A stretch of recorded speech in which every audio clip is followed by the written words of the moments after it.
नमस्कार, न्यूज़ 69 में आपका स्वागत है। मैं हूं आपके साथ अंकिता। चलिए बढ़ते हैं खबर की ओर। भारत भवन में प्रणाम उदंत मार्तंड राष्ट्रीय विमर्श शुरू। हिंदी पत्रकारिता के 200 वर्ष पर राष्ट्रीय विमर्श। भोपाल के भारत भवन में हिंदी पत्रकारिता के 200 वर्ष पूर्ण होने पर 3 दिवसीय राष्ट्रीय विमर्श प्रणाम उदंत मार्तंड का शुभारंभ हुआ।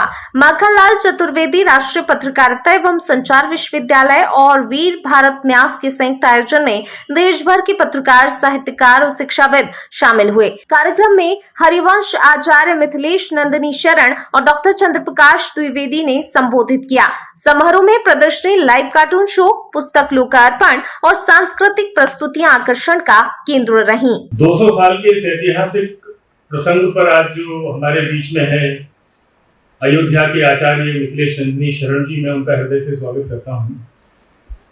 और हमारे ही पत्रकार बिरादरी से, जिनका पूरे देश में नाम है, भारत सरकार के सूचना आयुक्त रहे हैं आदरणीय उदय माहुरकर जी, हमारे आग्रह पर यहाँ आए हैं, उनका मैं बहुत स्वागत करता हूँ।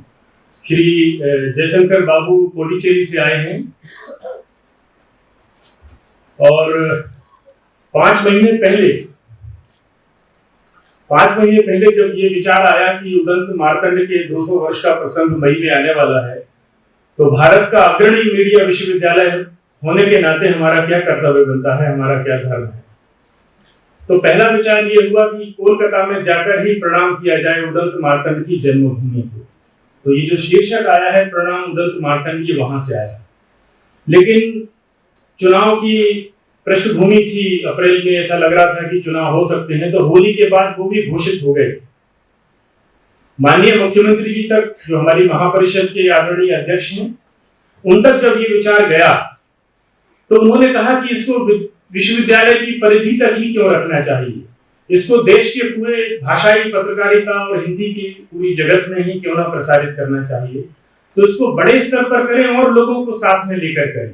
मेरा वक्तव्य शुरू करने के पहले मैं वंदन करूंगा जुगल किशोर शुक्ला जी को, उदंत मार्तंड के संस्थापक, और माखनलाल चतुर्वेदी जी को।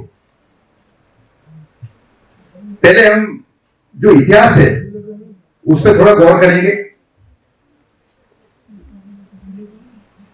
कि जो स्थापना हुई उदंत मार्तंड की, वो एक छोटी मोटी घटना नहीं थी।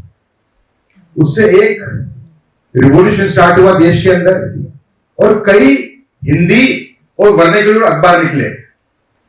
बनारस अखबार निकला, राजा शिव प्रसाद जी ने इसको 1845 के अंदर प्रकाशित किया था। फिर आए सुधाकर नाम का एक आया, तारामोहन मित्रा जी ने इसको 1850 में प्रकाशित किया। तत्वबोधिनी आया 1850 के अंदर।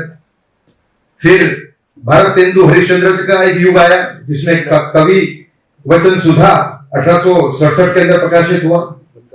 फिर हरिश्चंद्र मैगजीन आई 1873 के अंदर। फिर हिंदुस्तान आया 1867 में, और भारत मित्र आया 1870 के। फिलहाल इस खबर में इतना ही। आप बने रहिए न्यूज़ 69 चैनल के साथ। नमस्कार।